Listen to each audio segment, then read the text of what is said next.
All right, here it is, final video, 2013. Ken Thomson, Bryan Leonard. We are here in studio and looking for the final NFL play. Well, you got it right here. It is Arizona at home in Glendale against the San Francisco 49ers. Playoff-bound San Francisco 49ers. Again, we talked about them kind of being bailed out there against the Atlanta Falcons with that pick six to give them some distance, 10 points. They end up winning at 34-24. But you just talked about the Carolina Panthers. They find themselves in the playoffs. You think they could slip up on the road now against the Atlanta Falcons. Same scenario here. San Francisco, they're in the playoffs. Can they take it a step further? Can they win against a team, the Arizona Cardinals, that's 6-1 at home, plays their best ball in Glendale, although the Cardinals have played everywhere, and had they won that game in Philadelphia, the 24-21 loss, Bryan, we're talking about an all-or-nothing game for both teams. It's interesting. This just popped in my head, and I'll ask you about it. San Francisco, chances are they're going to be, the wild card team because of Seattle.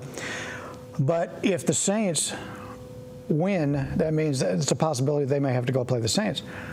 But if the Saints lose and Arizona wins, Arizona makes it, right? They make the second wild card. Exactly. Makes it interesting to see who San Francisco would want to see in there, since they have to go on the road if they want, the Saints or Carolina. I sure as hell don't want to play in New Orleans in the playoffs. That's the one thing. New Orleans at home, they've just been an awesome team, and we've made tons of money going against them when they've gone on the road. But at home, that's a tough team to play against. There's got to have a really good reason to do it.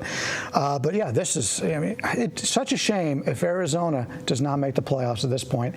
They're probably playing as good or better than just about any team in the NFL right now. There is no doubt. They're 7-1 in their last 8, 7-1 against the spread in their last 8. And like I said, I think they're, where I never really minded who was coming in there if I'm laying a field goal or less with Arizona. Now I'm like, a touchdown or less, I feel comfortable with this Cardinal team. Now, they lost Tyrann Mathieu, but this team is just lights out.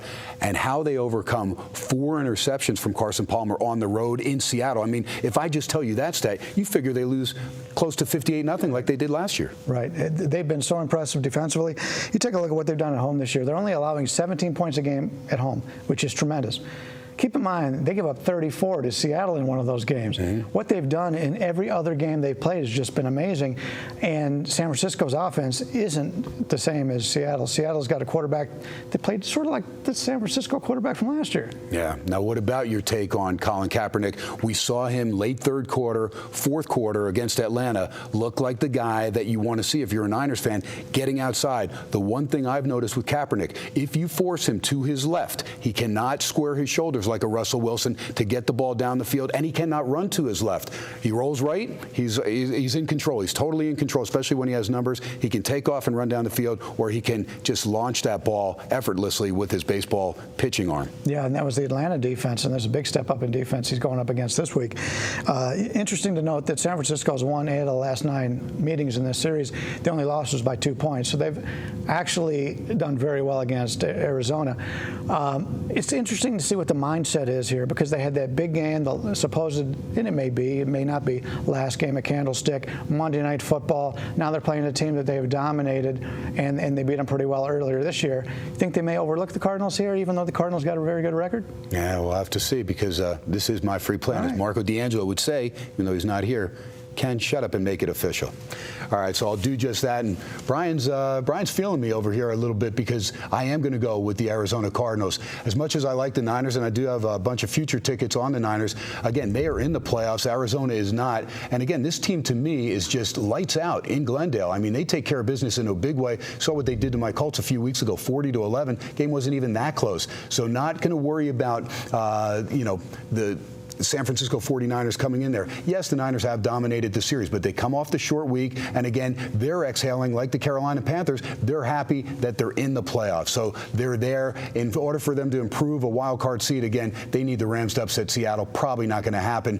And, we'll look at Arizona here. You've got Mendenhall, Ellington, Taylor, decent guys out of the backfield. The 2 guys, Mendenhall and Ellington, do most of the running, but Ellington's an outstanding receiver out of the backfield, kind of like the old Lydell Mitchell from Burt Jones. He's going to to catch a lot of passes, caught 36 of them this year. Floyd came up with a big catch in Seattle to get the winner. Fitzgerald's been outstanding, 76 receptions, over 800 yards and 10 touchdowns. Then you've got Roberts and Hausler, a couple more guys that have combined for 74 receptions, a couple more scores. On the defensive side of the ball, that's what Brian was talking about as well. You've got Dansby, 107 tackles, outstanding. How about Darrell Washington, 65 tackles, 2 interceptions? He missed the first 4 games because of this suspension. He is still the leader on that defense when he came back. Calais Campbell, Dockett, Abraham. Now, Abraham's questionable. Need him in there. Coming from the linebacker position, had 11.5 sacks. Like to have him in there. Good chance he may go, at least on third down situations. Peterson, Powers, Bell, again, even without Matthew, the secondary, outstanding. They go to the ball. For San Fran, they rely on Frank Gore too much as far as I'm concerned if I'm a Niners fan. I'd like to see Kendall Hunter, who's got the game breakaway speed, get the ball a lot more. It was evident the big run that they had in the fourth quarter against the Atlanta Falcons on that Monday night game. Bowman, Willis, Whitner, I mean, they're the leaders on the defense. You got Bolden, Davis, Crabtree, Miller, offensive guys as far as receiving that ball from Kaepernick. Again, I think Arizona, Arians, a great coach, is going to force Kaepernick to run left and throw as he's rolling to the left. If he does that, again, he's off balance, and I think you're going to see more and more teams do that to where they come at you and kind of force you, and then they have that spy in case he wants to take off and try and run around these guys. So I think Arizona's going to have the complete game plan. The place is going to be rocking and rolling. You'll have some Niner fans that are transplanted down there in the desert, but this Cardinal fan base now has gotten behind this team in a big way, and I think the Cardinals take care of business. So you saw me on my college play, got the Louisville Cardinals. My NFL play, going to take the Arizona Cardinals. I think Carson Palmer cuts down on the interceptions that he had last week, 4 of them in Seattle. Hard to believe he got away and got a W with that one. I think he throws 1 pick at the most here. They're going to take care of business. They're going to beat San Fran. Niners will be in there. And then Arizona Cardinal fans, they'll hold their breath and they'll cross their fingers, hoping that Tampa Bay can come up with a big win in New Orleans. So that's my play. Take Arizona. They're a pick 'em against San Francisco in Glendale. I like those Cardinals against the Niners. Your feeling, Brian?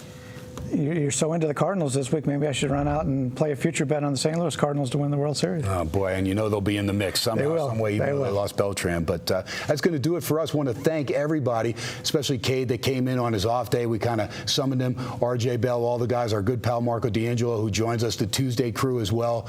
It's been a lot of fun bringing these videos. It'll be our final one right here for 2013, but we'll be back at it after the first of the year, get you guys rolling on 2014. Bryan Leonard, always a pleasure, my man. Yes, it is. And it's been a good year that we've actually closed out well as cappers.